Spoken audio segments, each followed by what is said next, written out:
असलामुअलैकुम सज्जनों बेलियो तो मित्रों तुहाडा की हाल चाल है। उम्मीद है सारे ठीक ठाक होणगे ते वधिया होणगे। लਹਿੰਦੇ पंजाब ते चढ़दे पंजाब ते आल वर्ल्ड जिथे जिथे भी साडे इस व्लॉग नूं देखते पे होणगे माशाअल्लाह।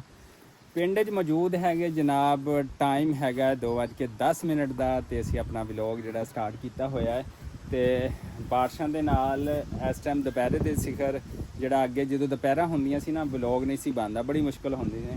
अल्लाह ताला ने बारिशां पाईयां ने पूरे पाकिस्तान दे विच ते फिर ठंडियां हवावां माशाअल्लाह चलदियां पईयां ने ते मौजां लगियां पईयां ने। व्लॉग भी सही शूट अगे तो मिनट बाद सानूं पसीना पुंजना पैंदा सी कि यार पसीना बड़ा आ गया। देखने वाले की कहणगे, देखने वाले नूं पता पाकिस्तान च गर्मी बहुत पैंदी हैगी है माशाअल्लाह।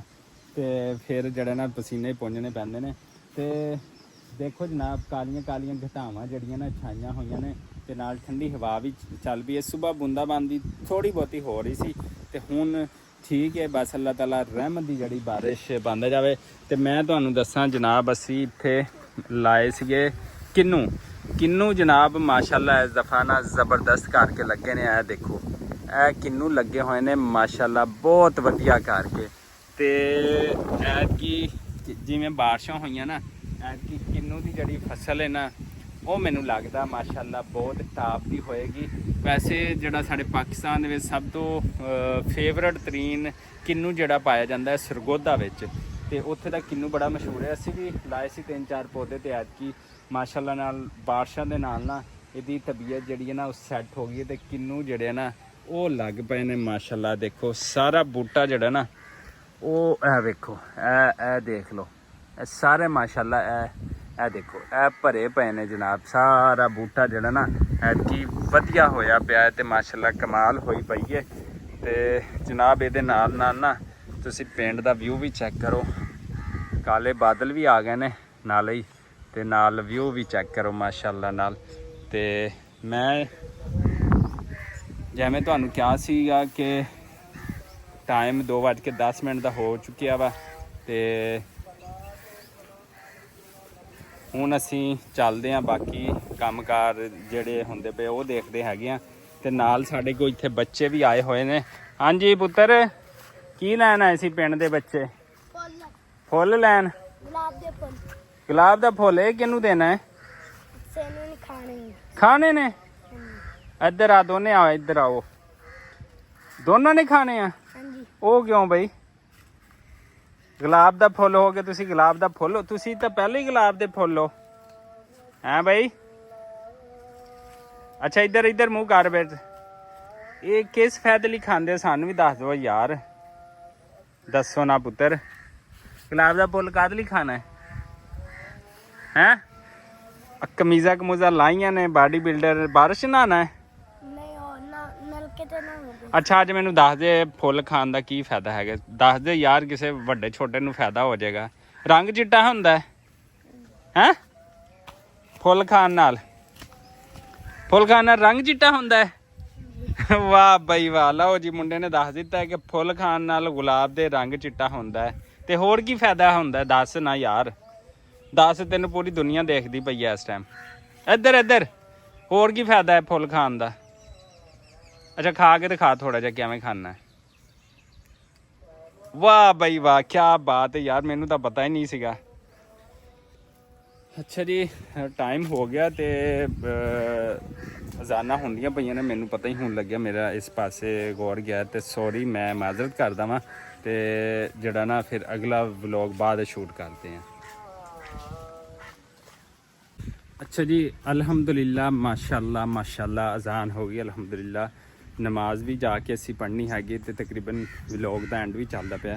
मैनू अज यकीन करो पता ही नहीं चलिया हैगा कि अजान होंदी पई। मैं बच्चे नाल लग्या होया सी, तुहानूं पता जिवें कि मैनू पता ही नहीं चलिया। इंतहाई माजरत मैं करदा हैगा वां इस चीज़ की कि जदों अजान होवे, जदों अल्लाह अकबर दी सदा बुलंद होवे ते उदों हुक्म हैगा कि बातचीत जड़ी ना बंद कर दवो।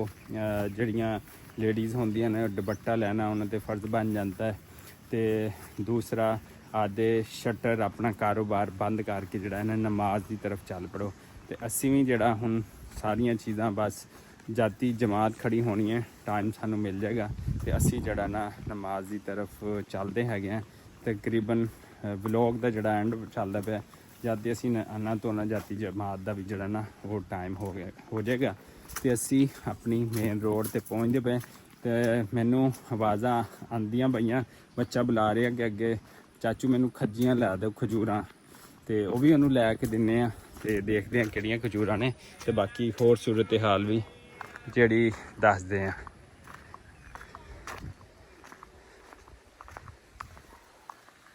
ਭਾਈਜਾਨ ਖੱਜੀ ਵਾਲੇ ਆਏ ਸੀ, ਖੱਜੀਆਂ ਲਾਈਆਂ, ਡੇਂਡਾ ਖੱਜੀ। ਹੁਣ ਜਿਹੜਾ ਨਾ ਬਾਰਿਸ਼ਾਂ ਦਾ ਸੀਜ਼ਨ ਆ ਤੇ ਟਿੰਡਾ ਖਤਮ ਹੋ ਗਿਆ, ਸੁਕਾ ਕੇ ਥੋੜਾ ਜਿਹਾ ਨਾ ਤੇ ਫਿਰ ਖੱਜੀ ਨੂੰ ਲੈ ਕੇ ਆਇਆ। ਦੇਖੋ ਜ਼ਬਰਦਸਤ ਨੇ ਸਾਰੇ ਪਾਸੇ, ਇਹ ਦੇਖੋ ਸਾਰੀਆਂ ਖੱਜੀਆਂ ਨੇ। ਕਿਵੇਂ ਜੀ ਹੁਣ ਕਿੰਨਾ ਕੁ ਮੌਸਮ ਰਹਿੰਦਾ ਖੱਜੀਆਂ ਦਾ? ਖੱਜੀਆਂ ਦਾ ਬਾ 1 ਮਹੀਨਾ। 1 ਮਹੀਨਾ ਜੀ। ਮੌਸਮ ਉੱਤੋਂ ਚੈੱਕ ਕਰੋ, ਦੇਖ ਲਓ ਸਾਰੇ ਪਾਸੇ ਬਾਰਿਸ਼ਾਂ ਹੋਈਆਂ ਤੇ ਹੁਣ ਬੱਦਲ ਹੈ ਤੇ ਖੱਜੀ ਵਾਲਾ ਆਇਆ ਸੀ ਤੇ ਖੱਜੀਆਂ ਲਾਇਆ ਇੱਧਰ ਲੈ ਕੇ। ਇਹ ਦੇਖੋ ਇਹ ਥੋੜੀਆਂ ਜਿਹੀਆਂ ਲਈਆਂ ਨੇ, ਅਸੀਂ ਕਿਹਾ ਚੈੱਕ ਕਰੀਏ ਤੇ ਫਿਰ ਹੋਰ ਜਿਹੜੀਆਂ ਨਾ ਲਵਾਂਗੇ ਭਾਈ ਕੋਲੋਂ।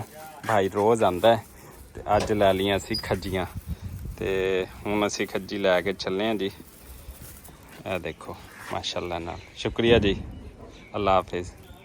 ਅਸੀਂ ਖੱਜੀਆਂ ਤੇ ਲੈ ਲਈਆਂ ਨੇ। ਖੱਜੀਆਂ ਲੈਣ ਤੋਂ ਬਾਅਦ ਅਸੀਂ ਤੁਹਾਨੂੰ ਦਿਖਾਉਂਦੇ ਪਏ ਨੇ ਕਿ ਬਾਰਿਸ਼ਾਂ ਜਿਹੜੀਆਂ ਹੋ ਰਹੀਆਂ ਨਾ 1-2 ਦਿਨ ਤੋਂ ਤੇ ਕੀ ਨੁਕਸਾਨ ਹੁੰਦਾ ਪਿਆ। ਸਾਡੀ ਹਵੇਲੀ ਦੀ ਬਾਰਿਸ਼ ਹੈਗੀ ਹੈ, ਦੀਵਾਰ ਹੈਗੀ ਹੈ ਤੇ ਬਾਰਿਸ਼ ਹੋਈ ਹੈ ਜਨਾਬ, ਤੇ ਥੱਲਿਓ ਇਹ ਦੇਖੋ ਖੜਲ ਪੈ ਗਿਆ ਤੇ ਦੀਵਾਰ ਸਾਰੀ ਟੁੱਟ ਗਈ ਤੇ ਥੱਲੇ ਡਿੱਗਣ ਵਾਲੀ ਹੈਗੀ ਹੈ। ਇਹ ਵੇਖ ਸਕਦੇ ਹੋ ਸਾਰੀ ਦੀਵਾਰ ਵਿੱਚ ਥੱਲਿਓਂ ਜਿਹੜਾ ਨਾ ਸਾਰੀ ਟੁੱਟ ਗਈ ਹੈਗੀ। ਨਹੀਂ ਆ ਦੇਖੋ ਸਾਰਾ ਖ਼ਰਾਬ ਹੋ ਗਿਆ ਹੈਗਾ। ਇਹ ਬਾਰਿਸ਼ਾਂ ਨਾਲ ਜਿਹੜਾ ਨਾ ਬੜੀ ਚੀਜ਼ਾਂ ਮੁਤਾਸਰ ਹੁੰਦੀਆਂ ਨੇ, ਛੱਤਾਂ ਡਿੱਗ ਪੈਂਦੀਆਂ ਨੇ, ਬੜੇ ਮਸਲੇ ਮਸਾਇਲ ਹੁੰਦੇ ਨੇ। ਤੇ ਅੱਜ ਫਿਰ ਕਾਲੇ ਘਟਾ ਜਿਹੜੇ ਨਾ ਉਹ ਬੱਦਲ ਛਾਏ ਹੋਏ ਨੇ ਤੇ ਬਸ ਤੁਸੀਂ ਦੁਆ ਕਰੋ ਕਿ ਅੱਲਾਹ ਤਾਲਾ ਨਾ ਰਹਿਮ ਕਰੇ। ਬਸ ਆਪਣਾ ਅੱਲਾਹ ਤਾਲਾ ਸਭ ਨੂੰ ਆਪਣੀ ਹਿਫਜ਼ ਈਮਾਨ 'ਚ ਰੱਖੇ, ਜਾਨੀ ਤੇ ਮਾਲੀ ਨੁਕਸਾਨ 'ਚੋਂ ਅੱਲਾਹ ਤਾਲਾ ਬਚਾਵੇ ਸਭ ਨੂੰ। ਸਭ ਪੜੋ ਆਮੀਨ। ਇਹ ਦੇਖੋ ਜੀ ਅਸੀਂ ਪਹੁੰਚੇ ਹਾਂ ਇੱਥੇ ਹਵੇਲੀ ਵਿੱਚ, ਜਿਹੜੀ ਨਵੀਂ ਹਵੇਲੀ ਬਣਾਈ ਹੈ। 4 ਚੁਫੇਰੇ ਦੀਵਾਰ ਦਿੱਤੀ ਹੋਈ ਸੀਗੀ ਤੇ ਇੱਧਰ ਲੱਗੀਆਂ ਸੋਲਰ ਪਲੇਟਾਂ ਤੇ ਇੱਧਰ ਕੋਈ ਲੱਕੜੀਆਂ ਛੱਕੜੀਆਂ ਨਾ ਬਾਲਣ ਵਾਸਤੇ ਜਿਹੜੀਆਂ ਅਸੀਂ ਲੈ ਕੇ ਆਉਂਦੀਆਂ। ਤੇ ਪਿਛਲੇ ਦਿਨਾਂ ਜਿਹੜੀ ਬਾਰਿਸ਼ ਪਈ ਹੈ ਨਾ ਤੇ ਉਸ ਵਜ੍ਹਾ ਤੋਂ ਨਾ ਨੁਕਸਾਨ ਜਿਹੜਾ ਨਾ ਉਹ ਬੜਾ ਹੋ ਗਿਆ। ਇੱਕ ਕੁਛ ਪਲੇਟਾਂ ਦਾ ਨੁਕਸਾਨ ਹੋਇਆ ਤੇ ਦੂਸਰਾ ਜਿਹੜਾ ਨਾ ਇਹ ਦੇਖੋ ਦੀਵਾਰ ਦੇ ਨਾਲ ਹੁਣੀ ਮਿੱਟੀ ਸੁਬਾ ਟਰੈਕਟਰ ਚਲਾ ਕੇ ਲਾਈ ਹੈਗੀ ਆ। ਇੱਥੋਂ ਜਿਹੜਾ ਨਾ ਬੜਾ ਮੁਤਾਸਰ ਹੋਇਆ ਚੀਜ਼ਾਂ, ਇਹ ਵੇਖ ਸਕਦੇ ਹੋ। ਇਹ ਵੇਖੋ ਇੱਥੋਂ ਟੁੱਟ ਗਈ ਸੀ ਤੇ ਇੱਥੇ ਨਾਲ ਜਿਹੜੀ ਮਿੱਟੀ ਲਾਈ ਆ, ਪਲੇਟਾਂ ਵੀ ਜਿਹੜੀਆਂ ਬੜੀਆਂ ਮੁਤਾਸਰ ਹੋਈਆਂ। ਤੇ ਇੱਥੋਂ ਜਨਾਬ ਬਾਹਰ ਦਾ ਵਿਊ ਚੈੱਕ ਕਰੋ। ਇਹ ਵੇਖੋ ਇੱਥੋਂ ਦੀਵਾਰ ਟੁੱਟੀ ਹੋਈ, ਇਹ ਪਲੇਟਾਂ ਇਹ ਵੀ ਮੁਤਾਸਰ ਹੋਈਆਂ। ਇਹਨਾਂ ਨੂੰ ਫਿਰ ਵੱਡਾ ਅਸੀਂ ਉਹ ਬਣਾ ਕੇ ਰੱਖਿਆ ਹੋਇਆ ਸੀ ਢਾਂਚਾ, ਉਹਦੇ ਤੋਂ ਲਾ ਕੇ ਤੇ ਥੱਲੇ ਪਾ ਦਿੱਤਾ ਹੈਗਾ। ਇਹ ਵੇਖ ਸਕਦੇ ਹੋ ਇਹ ਸਾਰੀਆਂ ਜਿਹੜੀਆਂ ਨਾ ਪਲੇਟਾਂ ਵਿੱਚੋਂ ਕੁਝ ਥੋੜ੍ਹੀਆਂ ਬਹੁਤੀਆਂ ਮੁਤਾਸਰ ਹੋਈਆਂ, ਲੇਕਿਨ ਅੱਲਾਹ ਤਾਲਾ ਜਿਹੜਾ ਨਾ ਉਹ ਖੈਰ ਕਰੇਗਾ ਇਨਸ਼ਾਅੱਲਾ। ਅੱਛਾ ਜੀ, ਅਸੀਂ ਆਪਣੀ ਹਵੇਲੀ ਵਿੱਚ ਪਹੁੰਚ ਗਏ ਹੈਗੇ ਆ ਤੇ ਜਿਵੇਂ ਕਿ ਕਿਹਾ ਸੀ ਨਮਾਜ਼ ਪੜ੍ਹਨ ਜਾਣਾ। ਵਲੋਗ ਬਿਲਕੁਲ ਐਂਡ ਚੱਲਦਾ ਪਿਆ ਹੈਗਾ ਤੇ ਬਾਰਿਸ਼ਾਂ ਦੇ ਨਾਲ ਜਿਹੜਾ ਨਾ ਯਕੀਨ ਕਰੋ ਜਿੱਥੇ ਇਨਸਾਨ ਵੀ ਨਹੀਂ ਨਾ ਤੰਦਰੁਸਤ ਰਹਿੰਦੇ, ਉੱਥੇ ਵਿਚਾਰੇ ਜਿਹੜੇ ਬੇਜ਼ਬਾਨ ਜਾਨਵਰ ਨੇ ਜਿਹੜੇ ਦੁੱਧ ਦਿੰਦੇ ਨੇ ਜਾਂ ਦੂਸਰੇ, ਉਹਨਾਂ ਵਾਸਤੇ ਬੜੀ ਮੁਸ਼ਕਲਾਤ ਦਾ ਸਾਹਮਣਾ ਕਰਨਾ ਪੈਂਦਾ ਹੈ। ਦੇਖੋ ਸਾਰੇ ਜਾਨਵਰ ਗੱਪ 'ਚ ਵਿਚਾਰੇ ਬੈਠੇ ਨੇ, ਸਾਰੀ ਤਰਫ ਗੱਪ ਹੀ ਗੱਪ ਹੈਗੀ ਆ ਤੇ ਇਹਨਾਂ ਨੂੰ ਵੀ ਇਹਨਾਂ ਦੀ ਖਿਦਮਤਦਾਰੀ ਕਰਨਾ ਵੀ ਬੜਾ ਔਖਾ ਹੋ ਜਾਂਦਾ। ਤੇ ਅਸੀਂ ਪੱਠੇ ਛੱਠੇ ਜਿਹੜੇ ਕੁਤਰਲੇ ਹੈਗੇ ਆ, ਇਹ ਵੇਖੋ ਇੱਥੇ ਟੋਕਾ ਮਸ਼ੀਨ ਲੱਗੀ ਹੋਈ ਹੈ ਤੇ ਮਾਲ ਲਈ ਪੱਠੇ ਕੁਤਰਲੇ ਹੈਗੇ ਆ। ਤੇ ਇਹਨਾਂ ਨੂੰ ਹੁਣ ਜਿਹੜਾ ਨਾ ਅਸੀਂ ਥੋੜ੍ਹੀ ਦੇਰ ਬਾਅਦ ਨਾ ਚਾਰਾ ਪਾਵਾਂਗੇ, ਕਿਉਂਕਿ ਸਾਰੀ ਰਾਤ ਬਾਰਿਸ਼ ਹੁੰਦੀ ਰਹੀ ਆ ਤੇ ਜਾਨਵਰ ਹਾਲੇ ਸਕੂਨ ਕਰਦੇ ਪਏ ਨੇ। ਲੇਕਿਨ ਆਹ ਜਿਹੜਾ ਮਸਲੇ ਮਸਾਇਲ ਨੇ ਨਾ ਇਹ ਪਿੰਡ 'ਚ ਹਰ ਜਗ੍ਹਾ ਤੇ ਹੁੰਦੇ ਨੇ ਤੇ ਇਸ ਚੀਜ਼ ਨੂੰ ਕਵਰ ਕਰਨਾ ਜਿਹੜਾ ਨਾ ਉਹ ਬੜਾ ਮੁਸ਼ਕਿਲ ਹੋ ਜਾਂਦਾ ਜਨਾਬੇ ਵਾਲਾ, ਤੇ ਬੜਾ ਹੀ ਔਖਾ ਕੰਮ ਹੋ ਜਾਂਦਾ। ਤੇ ਇਹ ਵੇਖੋ ਜਿਵੇਂ ਕਿ ਮੈਂ ਤੁਹਾਨੂੰ ਮਾਲ ਦੀ ਸੂਰਤ ਹਾਲ ਦਿਖਾ ਲਈ ਹੈ। ਸਭ ਤੋਂ ਔਖਾ ਕੰਮ ਨਾ, ਸਭ ਤੋਂ ਮੁਸ਼ਕਿਲ ਤਰੀਨ ਕੰਮ ਇਹ ਹੁੰਦਾ। ਤੇ ਐਵੇਂ ਹੀ ਇਹ ਸਾਡੀਆਂ ਬੱਕਰੀਆਂ ਜਾਨਵਰ ਰੱਖੇ ਹੋਏ ਨੇ ਤੇ ਇਹ ਵੇਖੋ ਜਨਾਬ ਮਾਸ਼ਾਅੱਲਾ ਨਾਲ ਹੁਣ ਕੁਛ ਇਹਨਾਂ ਜਾਨ 'ਚ ਜਾਨ ਆਈ, ਕੁਛ ਚੀਜ਼ਾਂ ਸੁੱਕਦੀਆਂ ਪਈਆਂ ਨੇ। ਮੌਸਮ ਅਗਰ 1 ਦਿਨ 1.5 ਦਿਨ ਬਿਹਤਰ ਆ ਤੇ ਫਿਰ ਇਹਨਾਂ ਨੂੰ ਟੂਵਲ ਤੇ ਵੀ ਨਵਾਵਾਂਗੇ। ਇਹ ਛੋਟੇ ਬੜੇ ਬੱਚੇ ਜਿਹੜੇ ਨਾ ਵਿਚਾਰੇ ਬੜੇ ਤੰਗ ਹੋ ਜਾਂਦੇ ਨੇ। ਤੇ ਬਸ ਦੁਆ ਕਰਿਆ ਕਰੋ ਕਿ ਅੱਲਾਹ ਤਾਲਾ ਇਨਸਾਨਾਂ ਦੇ ਨਾਲ ਨਾਲ ਇਹਨਾਂ ਜਾਨਵਰਾਂ ਦੇ ਉੱਤੇ ਵੀ ਅੱਲਾਹ ਤਾਲਾ ਆਪਣਾ ਰਹਿਮ ਕਰਮ ਕਰੇ। ਤੇ ਇਸੇ ਦੁਆ ਉਮੀਦ ਦੇ ਨਾਲ ਸਾਨੂੰ ਦਿਓ ਇਜਾਜ਼ਤ। ਅੱਲਾ ਨਿਗਹਿਬਾਨ ਜ਼ੋਰ ਦੀ ਨਮਾਜ਼ ਪੜ੍ਹਦੇ ਆ, ਤੁਸੀਂ ਸਾਡੇ ਲਈ ਵੀ ਦੁਆ ਕਰਿਆ ਕਰੋ ਤੇ ਅਸੀਂ ਤੁਹਾਡੇ ਨਾਲ ਕਰਾਂਗੇ। ਜਿੱਥੇ ਵੀ ਵੇਖਦੇ ਪਏ ਹੋ ਸਾਡੇ ਇਸ YouTube channel Punjabi public vlog ਨੂੰ ਲਾਈਕ ਸਬਸਕ੍ਰਾਈਬ ਤੇ ਸ਼ੇਅਰ ਕਰ ਦਿਓ।